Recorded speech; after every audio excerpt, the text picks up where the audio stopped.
Olá! Para quem está chegando agora, bom dia e obrigada por estar com a gente na live da sala de conteúdo da Infracommerce, direto aqui do Fórum E-Commerce Brasil. Para quem está aqui na nossa sala, muito obrigada por ter comparecido. E agora a gente vai conversar com o Miguel da Bicafé, que vai compartilhar um pouquinho com vocês tudo sobre a empresa e como é os desafios, o sucesso e as oportunidades desse mundo tão gostoso que a gente fala de café. Vem com a gente. Miguel, é com você. Obrigado, Kátia. Em primeiro lugar, queria agradecer o convite da Infra. A Infra tem sido espetacular com a Bicafé, por isso é um gosto estar aqui convosco e falar um pouquinho do que é a Bicafé. Vou dividir, se calhar, a apresentação em três partes. A história da Bicafé, rapidamente, para vocês perceberem quando é que começou, onde começou, o que é que fez nessa altura, e depois falar um pouco dos produtos rapidamente, para também perceberem quais são os produtos que nós fazemos, os diferenciais que temos, e depois terminar com a experiência no Brasil, a entrada no Brasil e a entrada no e-commerce e a parceria com a Infra, que é recente, mas está a ser muito produtiva. Por isso é que estamos aqui. Pronto, eu peço desculpa pelo atraso, mas São Paulo só é 50 vezes maior que a minha cidade.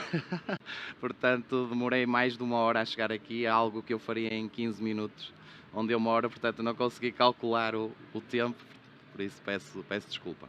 A Bicafé, portanto, é uma empresa que no próximo ano faz 50 anos. É uma empresa de capital familiar, portanto ainda pertence a uma família portuguesa do norte de Portugal, da região do Porto, que é a cidade onde eu sou, portanto é a segunda cidade portuguesa, que tem algumas coisas conhecidas e uma delas é o vinho do Porto, que acho que toda a gente conhece no mundo, não é? Portanto, esta empresa foi criada em 1974, foi o ano da Revolução em Portugal, portanto até costumo dizer que a Bicafé veio fazer a revolução do café, embora já houvesse marcas em Portugal de café, como é óbvio, mas de café expresso não havia muitas marcas. Havia vários tipos de cafés, mas não de café expresso. O café expresso começa em Itália por causa da máquina de café expresso. Por isso, Portugal, eu diria que é dos países que mais cultura tem de café expresso, juntamente com a Itália. Pronto, a Bicafé foi fundada por uma pessoa que ainda está lá, que é o fundador da empresa, e trabalhou basicamente em Portugal. Durante pelo menos 15 anos o mercado português foi o nosso mercado de eleição, e muito dedicados ao café em grão, para cafeterias, para hotéis, restaurantes, portanto é aquele negócio tradicional que é muito comum lá. Mais tarde percebemos que, já com a visão do nosso fundador, que Portugal era um pouco arriscado só trabalhar em Portugal, porque Portugal é um país com muita concorrência de café, portanto é um país muito complicado. E para perceberem isso, para terem uma noção disso, é provavelmente o país onde os italianos, que são muito fortes, não é, no mundo, com marcas como a Illy, a Segafredo, a Lavazza, em Portugal têm alguma dificuldade em ter cota de mercado, porque é um mercado muito concorrencial no café expresso. Portanto, os italianos têm muito mais facilidade noutros países do que em Portugal. E então nós próprios também tivemos dificuldades, não é? Porque há muita concorrência, e então percebemos que internacionalizar seria um caminho interessante, e até para diversificar o risco, que devemos fazer isso no dia a dia, em tudo, não é? Tentar diversificar. Portanto, houve um processo de internacionalização que começou a ser desenhado no final dos anos 80 e no início dos anos 90 fomos rapidamente para vários países perto de nós. Fomos para a França, Luxemburgo, Espanha. Portanto, só para terem uma noção, Espanha fica a 100 km da minha casa. Portanto, eu moro em Portugal, mas eu demoro menos a chegar à Espanha do que do hotel de Itaim até ao Transamérica Expo Center. Portanto, só para terem uma ideia, eu demoro 1 hora a chegar à Espanha. E hoje demorei 1h10, dentro da mesma cidade. Portanto, estes foram os primeiros países que entramos.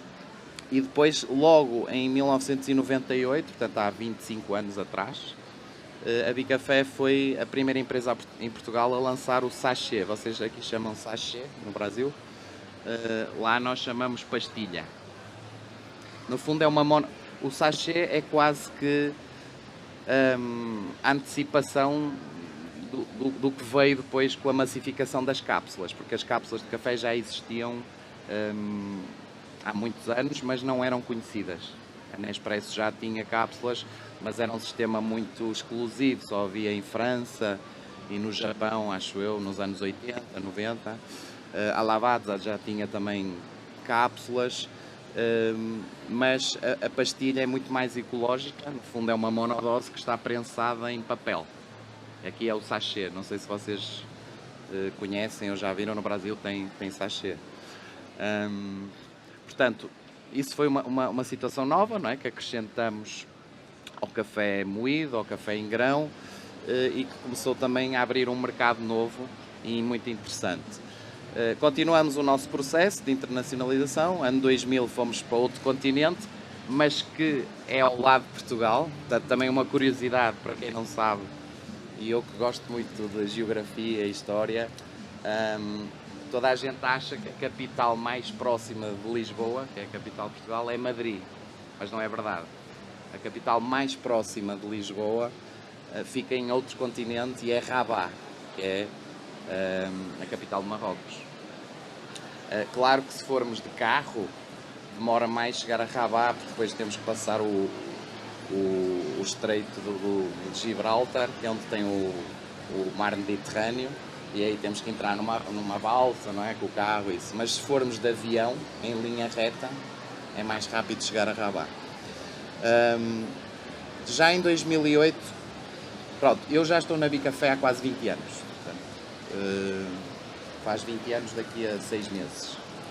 Por isso, algures entre isto e isto, eu entrei na empresa. Não é?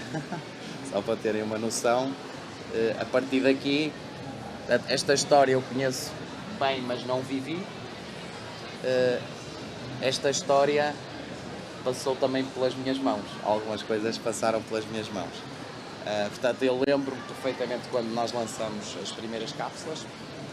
Foi um sistema próprio nosso, que derivou da cápsula da Lavazza, que é a Lavazza Point, e a partir daí a Bicafé especializou-se em cápsulas. Hoje somos uma empresa especializada em vários tipos de cápsulas, para vários tipos de máquinas, e nós próprios fazemos as cápsulas. Ou seja, nós também temos um departamento de inovação e uma parceria para a injeção de cápsulas. Portanto, nós também podemos vender as cápsulas vazias. Imagina que vocês têm uma torrefação aqui no Brasil que quer compatíveis Dolce Gusto, a cápsula compatível, nós podemos vender a cápsula vazia e depois vocês fariam o resto do trabalho, embalamento, enchimento e trabalhar a marca e a distribuição. Portanto, em 2009, mais um país que acrescentamos. Este era um país que a Bicafé já trabalhava, mas que nós compramos o distribuidor. Portanto, quem lá estava a vender Bicafé adquiriu. Em 2010, começamos a trabalhar no sistema Nespresso, porque em 2010, para quem não conhece a história, foi nessa altura que a patente da Nespresso caiu. Ou seja, a patente é um registro, não é, de uma inovação que tem uma duração média de 15 anos ou até mais, em que durante esse período as marcas ficam protegidas e podem contestar se alguém fizer uma cópia daquilo. Portanto, nessa altura, várias empresas muito grandes começaram a fazer compatíveis Nespresso, a Bicafé também, e hoje em dia vocês no Brasil, quando vão na gôndola, veem muitas compatíveis Nespresso, muito mais que Dolce Gusto, que eu já vou falar a seguir.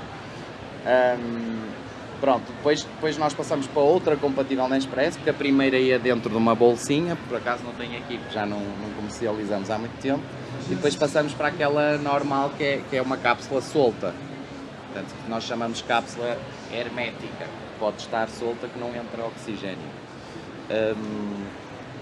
Em 2015 fizemos talvez a coisa mais arrojada na Bicafé, porque nós desenvolvemos a compatível Dolce Gusto, embora a patente ainda estivesse em vigor, e isso não é muito normal fazer-se, porque normalmente ninguém faz isso enquanto uma patente está em vigor. Nós fizemos isso, outra empresa italiana na altura também fez, mas sempre com o cuidado que nós não íamos violar a patente. Portanto, nós conseguimos de alguma forma que o nosso sistema de extração da cápsula compatível Dolce Gusto não violasse a patente da Nestlé. Na altura, a Nestlé, como é óbvio, veio sobre nós com uma ação judicial na Europa, e em 2016 fomos a tribunal e o Tribunal Europeu e em Portugal decidiu que eles não tinham razão, porque realmente, tecnicamente, nós não estávamos a colidir com a patente deles. Pronto, isso deu uma força enorme à Bicafé e ao mercado, porque veio trazer alternativas para as pessoas. Porque as pessoas, quando compram uma máquina Dolce Gusto, normalmente só podem comprar as cápsulas da Dolce Gusto independentemente do que eles fizerem, não é? Se não fizerem produtos novos, a pessoa fica limitada porque ninguém tem aquela cápsula. Pronto, isso no fundo foi uma antecipação do que ia acontecer agora, que também já vou explicar agora no final. Depois tivemos várias certificações que nos permitem estar em todo o mundo sem haver auditorias. Uma delas é IFS, que é o International Food Standard, que permite que, por exemplo, um supermercado... é para aqui que tenho que falar? Eu já estava sem o microfone. Permite que, por exemplo, um supermercado, só por termos esta certificação, não tem que vir obrigatoriamente à nossa fábrica verificar se nós cumprimos as regras para vender em qualquer supermercado. Portanto, isto é um selo que diz às grandes companhias, sei lá, Carrefour, GPA, não precisa de ir lá na fábrica para ver que nós temos a qualidade que eles precisam, porque estamos a falar do ramo alimentar. Por exemplo, há uma grande cadeia europeia que é o Lidl, que não existe no Brasil. Há algumas coisas são muito grandes na Europa que ainda não estão no Brasil, que é uma cadeia alemã que nem sequer permite que tu sejas um fornecedor que não tem IFS. Ou seja, se tu não tiveres IFS, nem sequer consegues vender. Podes ter a melhor qualidade do mundo, mas eles não aceitam. Portanto, há muitas empresas que para vender lá têm que se certificar com isto. Em 2018 lançamos a cápsula biodegradável para a Nespresso. Questões também ambientais, para um mercado mais que se preocupa mais com isso e que está disposto, se calhar, a pagar um pouco mais. Depois lançamos também a Delta Q Hermética, que a Delta Q é uma marca portuguesa, que está no Brasil também, mas é uma marca muito antiga em Portugal. E depois, mais recentemente, lançamos a grande novidade, que foi um upgrade à compatível Dolce Gusto. Portanto, eu iria, se calhar, mostrar-vos aqui a diferença. Portanto, isto é uma cápsula do formato que vocês conhecem da Dolce Gusto. Esta é a cápsula de cappuccino, que é a cápsula que mais vende no Brasil. Portanto, os brasileiros adoram cappuccino. Portanto, este é o SKU, não é?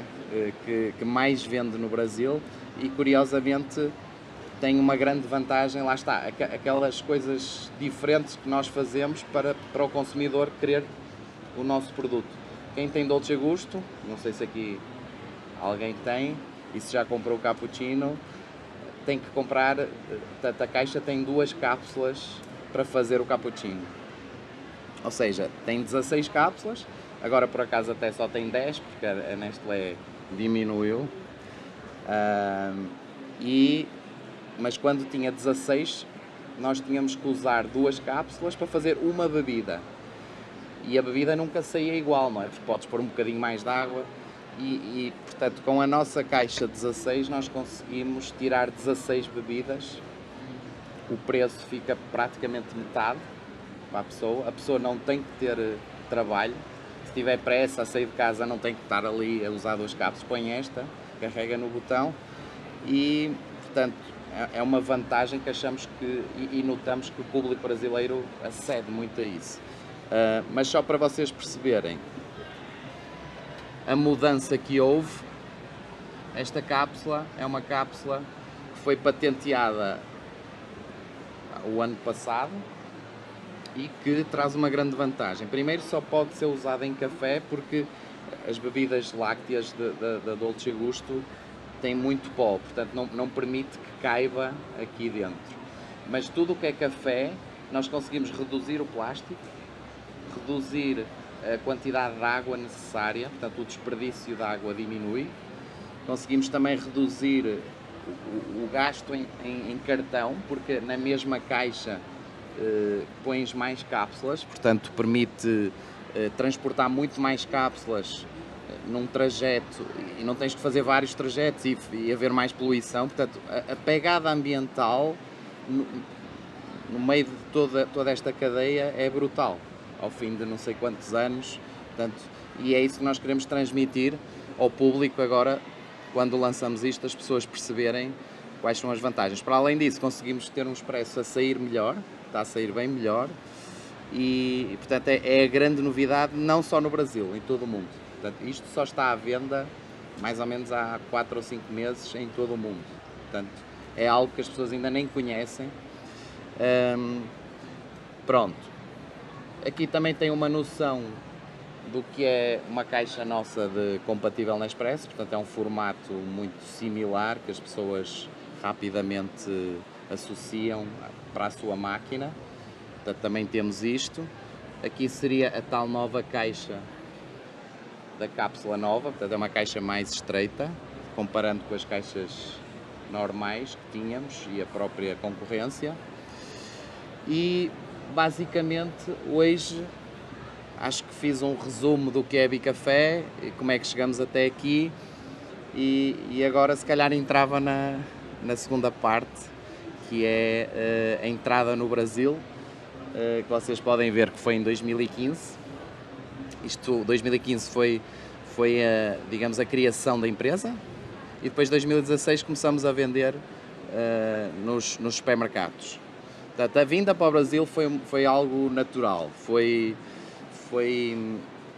pensar que estamos no maior mercado do mundo de café juntamente com os Estados Unidos. Não sei se vocês sabem, o Brasil é o maior consumidor de café.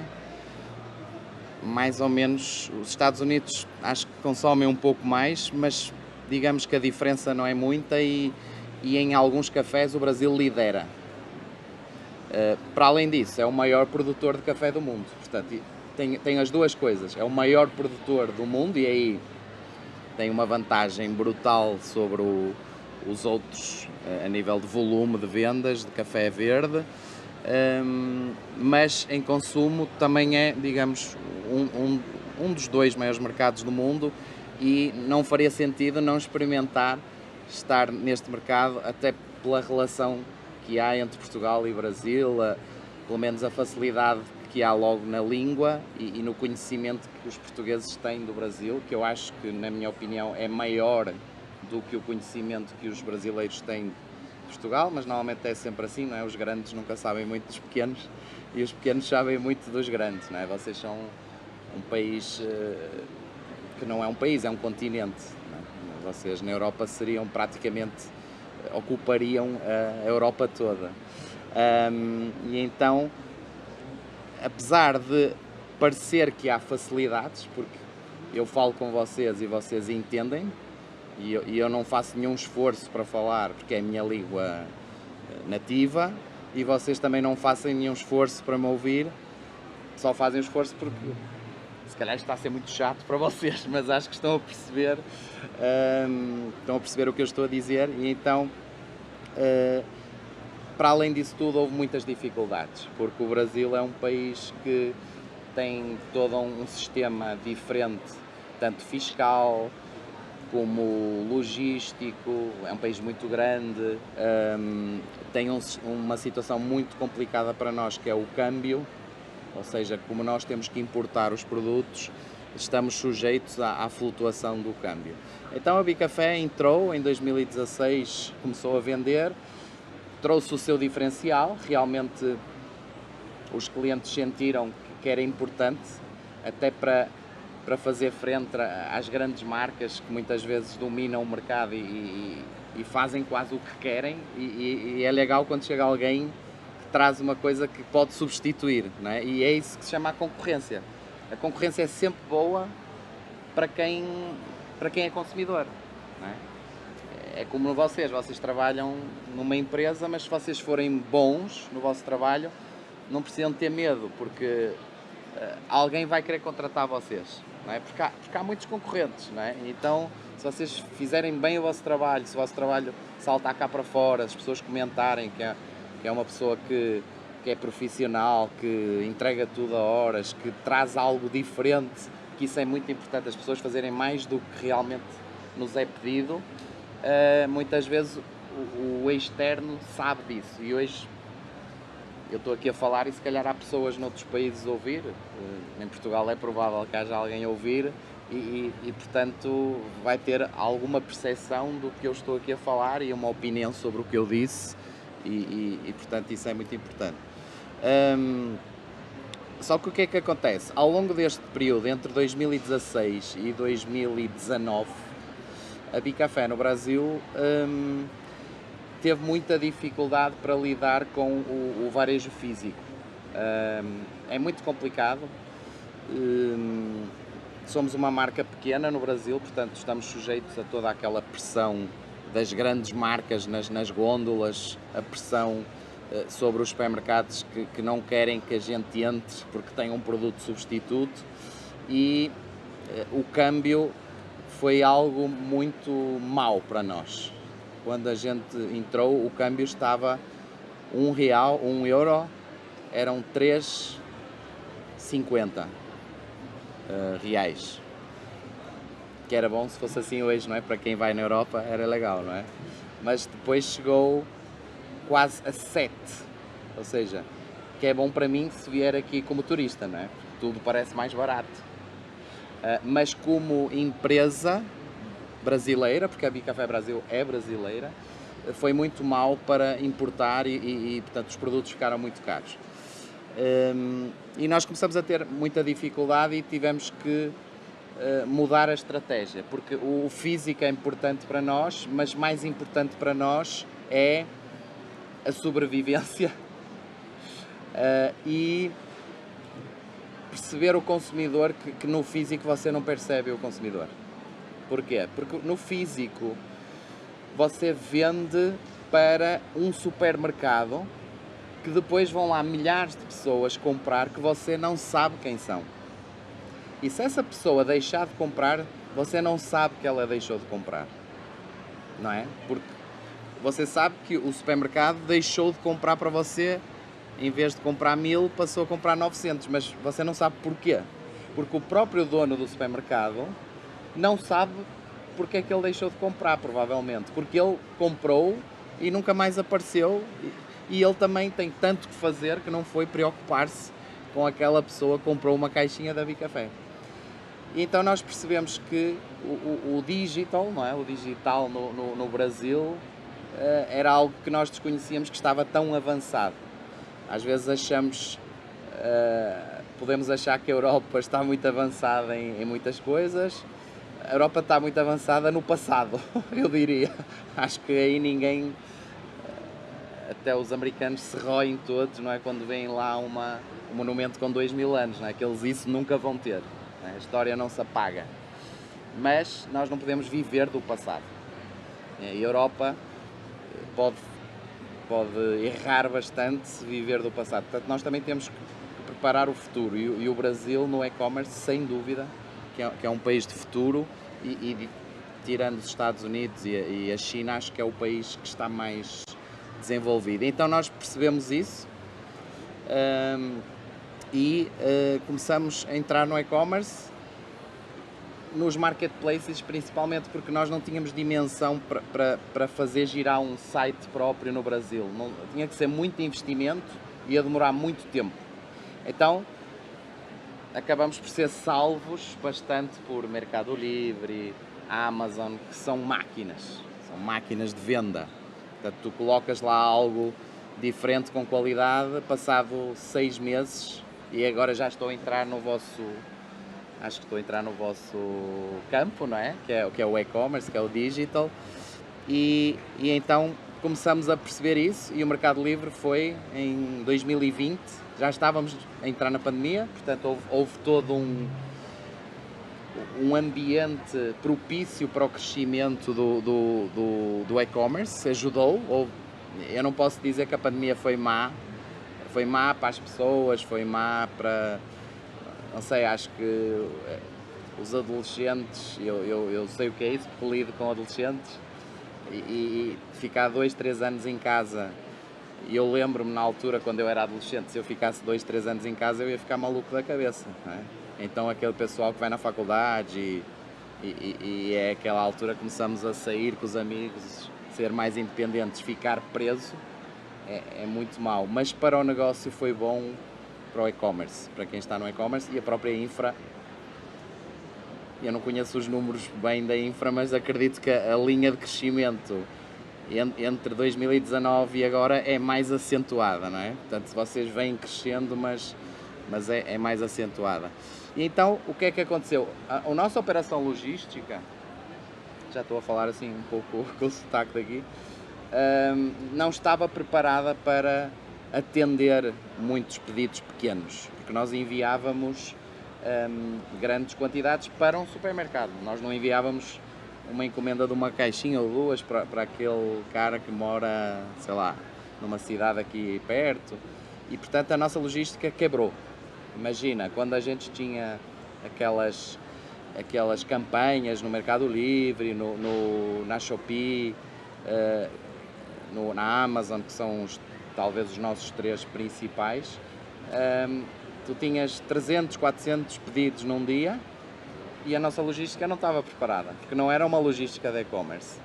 Então, nós em 2021 tivemos que procurar alguém diferente e encontramos uma empresa que se chamava Pier 8. Pronto, agora vocês entram na história, não é? Acredito que haja aqui alguém da Pier 8, não sei se a Camila era da Pier 8. Portanto, nós contactamos a Pier 8 e dissemos que precisávamos de um serviço de logística muito especializado no e-commerce, e começamos a trabalhar com a Pier 8, só que foi numa altura em que a infra estava a adquirir, talvez há 3 anos atrás ou mais, começou a adquirir várias empresas no Brasil e agora também fora do Brasil. E nós, quando entramos na Pier 8, nesse processo acabamos por entrar na infra, porque tem todo aquele processo antes de entrar no Go Live, não é? De preparação de tudo para dentro do sistema, desenhar os processos. Portanto, isso demorou se calhar 2, 3, 4 meses, e depois a gente entrou na infra. Pronto, depois de entrar na infra, tudo mudou, porque a infra é especialista nesta área. Portanto, o meu grande medo na altura, e do nosso time, era quando caía... Nós tínhamos medo de vender muito, que é ridículo.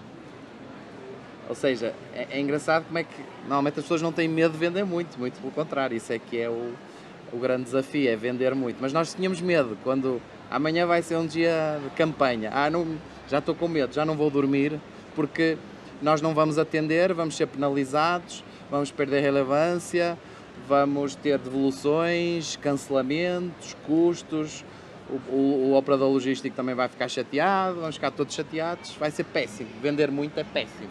Era essa a nossa ideia na altura.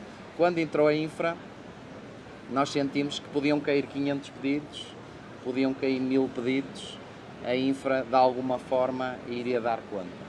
E acho que até hoje não nos podemos queixar, toda a gente tem defeitos, nós temos defeitos, mas eu percebo que isto é muito difícil e a Infra tem estado à altura, acho eu, do que nós precisamos. Por isso é que estamos aqui hoje, por isso é que eu também tenho um grande prazer em estar aqui hoje, porque conheço cada vez mais pessoas desta equipa espetacular, de todas as áreas, de cima a baixo, já conheço muita gente e sinto que não há níveis na Infra, as pessoas tratam-me igual, seja do CAI, que é o vosso, não é, o grande responsável, não é, que teve esta ideia, trata-me igual a qualquer outra pessoa, com uma simplicidade e não é comum numa empresa com tanta gente ser relativamente fácil até conseguir falar com todas as pessoas. E por isso agora temos muita coisa para fazer.